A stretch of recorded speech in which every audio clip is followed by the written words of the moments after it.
Hello everyone, welcome back to new video.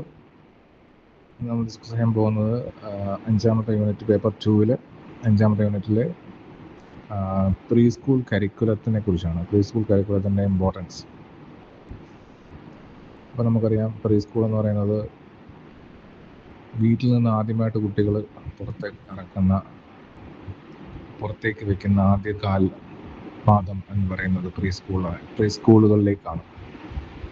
First experience, വീടിന് പുറത്തുനിന്ന് കിട്ടുന്ന ഫസ്റ്റ് എക്സ്പീരിയൻസ്. അപ്പോൾ അത്രയും നല്ലതാക്കാൻ പറ്റുമോ അത്രയും നന്നാക്കി കൊടുക്കുക എന്നുള്ളതാണ് നമ്മുടെ ഉദ്ദേശം. അപ്പോൾ ഫ്രീ പ്ലേ ആണ് അവിടുത്തെ. എപ്പോൾ വേണമെങ്കിലും കുഞ്ഞുങ്ങൾക്ക് കളിക്കാം. ആ ഫ്രീ പ്ലേ ടൈം എന്ന് പറയുന്നത് കുട്ടികളെ വളരെയധികം ഹെൽപ്പ് ചെയ്യും.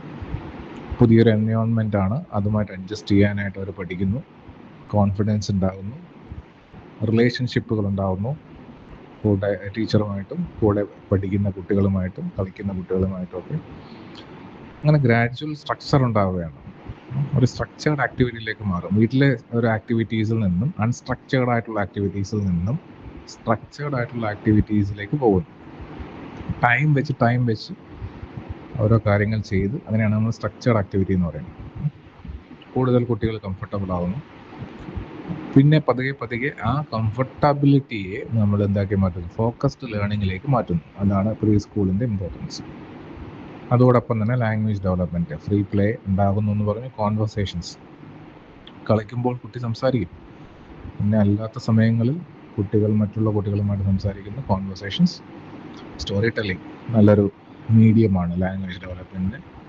ഇതെല്ലാം ലിസണിങ്, സ്പീക്കിംഗ്, റീഡിങ്, റൈറ്റിംഗ് സ്കിൽസിന് ഇതിൻ്റെ ബിഗിനിങ് ആണ്. പിന്നീടുണ്ടാകുന്ന ലിസണിങ്, സ്പീക്കിംഗ്, റൈറ്റിംഗ്, റീഡിങ് ആക്ടിവിറ്റീസിന് ഇതൊരു ഹെൽപ്ഫുള്ളായിട്ട് ഇത് മാറും. നമുക്ക് പ്രീ സ്കൂൾ കരിക്കുലത്തിൻ്റെ ലക്ഷ്യങ്ങളെക്കുറിച്ച്, ഗോൾസ് എന്തൊക്കെയാണെന്ന് നോക്കാം. മെയിനായിട്ട് ഫോക്കസ് ചെയ്യുന്ന ഓവറോൾ ഡെവലപ്മെൻറ്റ് തന്നെയാണ്,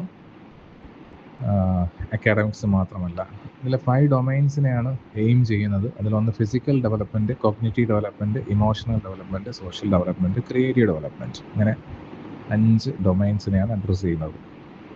കോർ എയിം എന്ന് പറയുന്നത് ഹോളിസ്റ്റിക് ഡെവലപ്മെൻറ്റ് തന്നെയാണ്. വെൽ റൗണ്ടഡ് ഇൻഡിവിജ്വൽസിനെ ഉണ്ടാക്കുക, ലൈഫ് ലോങ് ലേണിങ്ങിനെ അവരെ പ്രിപ്പയർ ചെയ്യിപ്പിക്കുക, നല്ല പാർട്ടിസിപ്പേഷൻ, സൊസൈറ്റിയിലും നല്ല രീതിയിൽ മീനിങ് പാർട്ടിസിപ്പേഷൻ ഉണ്ടാക്കിയെടുക്കുക. ഇതൊക്കെയാണ് കോർ എയിം.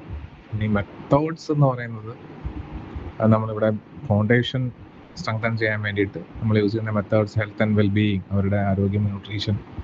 നമുക്കറിയാം അംഗൻവാടീസ്, പ്രീ KGയിലും ഒക്കെ അത് ശ്രദ്ധിക്കുന്നുണ്ട്. എഫക്റ്റീവ് കമ്മ്യൂണിക്കേഷൻ, നല്ല കമ്മ്യൂണിക്കേഷൻ കാര്യക്ഷമമായ രീതിയിൽ നടക്കുന്നു ടീച്ചേഴ്സുമായിട്ടും കുട്ടികളുമായിട്ടും. ക്യൂരിയോസിറ്റി ഡ്രിവൻ ലേണിംഗ്, ക്യൂരിയോസിറ്റി അവർ ക്യൂരിയസ് ആകുമ്പോഴൊക്കെ അതിനുള്ള ആൻസേഴ്സ് നമ്മൾ കൊടുത്തുകൊണ്ടിരിക്കുന്നു. ക്യൂരിയോസിറ്റി ഉണ്ടാക്കുന്ന ആക്ടിവിറ്റീസ് ഡെവലപ്പ് ചെയ്യുന്നു, ക്രിയേറ്റീവ് സ്കിൽസ് ഡെവലപ്പ് ചെയ്യുന്നു, സോഷ്യൽ റെസ്പോൺസിബിലിറ്റി ഡെവലപ്പ് ചെയ്ത് കൊണ്ടുവരുന്നു. ഇതിനെക്കുറിച്ചാണ് നമ്മൾ വളരെ ഡീറ്റെയിൽ ആയിട്ട് ഇനി പറയാൻ പോകുന്നത്. അതിൽ ഒന്നാമത്തതാണ് ഹെൽത്ത് ആൻഡ് വെൽബീയിങ്. വളരെ ക്രിട്ടിക്കലാണ് ഹെൽത്ത് ആൻഡ് വെൽബീയിങ്. അതിൽ ഫിസിക്കൽ, ഇമോഷണൽ, സൈക്കോളജിക്കൽ ഹെൽത്ത് ആണ് കൂടുതലും ഫോക്കസ് ചെയ്യുന്നത്. ഫിസിക്കൽ ഡെവലപ്മെൻറ്റ്, ബോൺ സ്ട്രെങ്തനും മസിൽ സ്ട്രെങ്തനിങ്ങും, കോർഡിനേഷൻ ഉണ്ടാവണം. അതുപോലെ റൈറ്റിംഗ് എബിലിറ്റി, വിരലുകൾ, ഫിംഗർ വെച്ചിട്ടുള്ള വർക്കുകൾ, ഫിംഗറിനെ സ്ട്രോങ് ആക്കി എടുക്കുക, അങ്ങനെയുള്ള വർക്കുകൾ. ഇമോഷണൽ, സോഷ്യൽ ഡെവലപ്മെൻറ്റ് കൂടുതലും കളികളിലൂടെയും പരസ്പര സംസാരം, റെസ്പെക്റ്റ്, കോഓപ്പറേഷൻ, കോൺഫിഡൻസ് ഉണ്ടാക്കുന്നു. അതൊക്കെ ആക്ടിവിറ്റീസ്, റിലേഷൻഷിപ്പുകൾ, ഇതെല്ലാം ക്ലാസ് റൂം ബിഹേവിയറിൻ്റെ ഫൗണ്ടേഷൻ ഉണ്ടാക്കുന്ന കാര്യങ്ങളാണ്. രണ്ടാമത്തെ ഗോളിനെ കുറിച്ച് പറയുമ്പോൾ ഡെവലപ്പിംഗ് എഫക്റ്റീവ് കമ്മ്യൂണിക്കേഷൻ. അവർക്കെല്ലാം എക്സ്പ്രസ് ചെയ്യാൻ പറ്റണം. അവരുടെ നീഡ്സ്, തോട്ട്സ്, ഫീലിങ്സ് എല്ലാം എക്സ്പ്രസ് ചെയ്യാൻ പറ്റണം. ഹോം ലാംഗ്വേജിൽ തന്നെ, മദർ ടങ്ങിൽ തന്നെ എക്സ്പ്രസ് ചെയ്യുന്നു. പിന്നെ ഏർലി സ്കിൽസിനെ കണ്ടെത്തി അതിനെ ഡെവലപ്പ് ചെയ്തെടുക്കണം. നല്ല എക്സ്പീരിയൻസസ് കൊടുക്കണം. കൂടുതൽ എക്സ്പീരിയൻസസ് ആയിരിക്കണം ഉണ്ടായിരിക്കേണ്ടത്. ഡയറക്റ്റ് എക്സ്പീരിയൻസസ്, ഐഡിയാസ് ഷെയർ ചെയ്യാൻ പറ്റണം. ക്രിട്ടിക്കൽ തിങ്കിങ് സ്കിൽസ് ഉണ്ടാക്കണം. അതുപോലെ ഓറൽ റിട്ടൺ കമ്മ്യൂണിക്കേഷൻ വളരെ ഭംഗിയായിട്ട് നടക്കണം. അത് ലോങ് ടേം ഇമ്പാക്റ്റ് ഉണ്ടാക്കും. ലോങ് ടേം ഇമ്പാക്റ്റ് എന്ന് പറയുന്നത് ലിറ്ററസി ഡെവലപ്മെൻറ്റിന് വേണ്ടിയിട്ടുള്ള മുമ്പോട്ടുള്ള ആക്ടിവിറ്റീസ്, റീഡിങ്, റൈറ്റിംഗ് ആക്ടിവിറ്റീസിനെല്ലാം ഒരു പ്രിപ്പറേഷനായിട്ട് വർക്ക് ചെയ്യും. മൂന്നാമത്തെ goal active learning and environmental awareness. Environmental awareness വേണം. എവിടെയാണ് അവരുള്ളത്, എൻവയോൺമെൻറ്റ് എങ്ങനെയുള്ളതാണെന്ന് പഠിക്കണം. ആക്റ്റീവ് ലേണിംഗ് വേണം. അവർ ക്യൂരിയസ് ആകും. എപ്പോഴും എൻവയോൺമെൻറ്റ് ഓരോ കാര്യം കാണുമ്പോഴും ക്യൂരിയസ് ആകും. ആ ക്യൂരിയോസിറ്റി ഇൻക്വയറിയിലേക്കും ഒബ്സർവേഷനിലും എക്സ്പ്ലോറേഷനിലേക്കും നമ്മൾ കൺവേർട്ട് ചെയ്ത് കൊടുക്കണം. അതിന് ഹാൻഡ്സ് ഓൺ ആക്ടിവിറ്റീസ് വേണം, നേച്ചർ വർക്കുകൾ വേണം, why and how concept teaching എന്ന് പറയും, അത് വേണം. എന്ത് എന്നുള്ളതിനെ മാത്രം പറയാതെ എന്തുകൊണ്ട്, എങ്ങനെ എന്നുള്ള കാര്യം കൂടെ പഠിപ്പിച്ചു കൊടുക്കുക.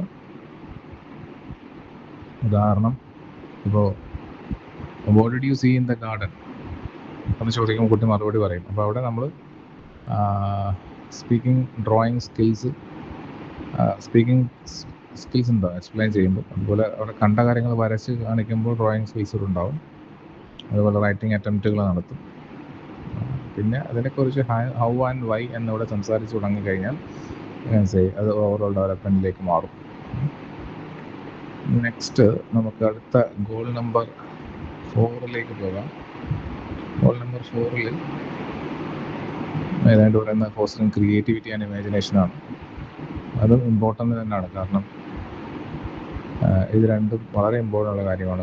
കാര്യം അവർ എക്സ്പ്രസ് ചെയ്യുന്നത് ഓരോ ഡ്രോയിങ്സിലൂടെയും സ്റ്റോറി ടെല്ലിങ്ങിലൂടെയും റോൾ പ്ലേയിങ്ങിലൂടെയൊക്കെ അവരുടെ ഐഡിയാസ് എക്സ്പ്രസ് ചെയ്യും. അത് പ്രോബ്ലം സോൾവിങ് സ്കിൽസിലേക്കും റെസീലിയൻസിലേക്കൊക്കെ അവരെ നയിച്ചു കൊണ്ടുപോകും.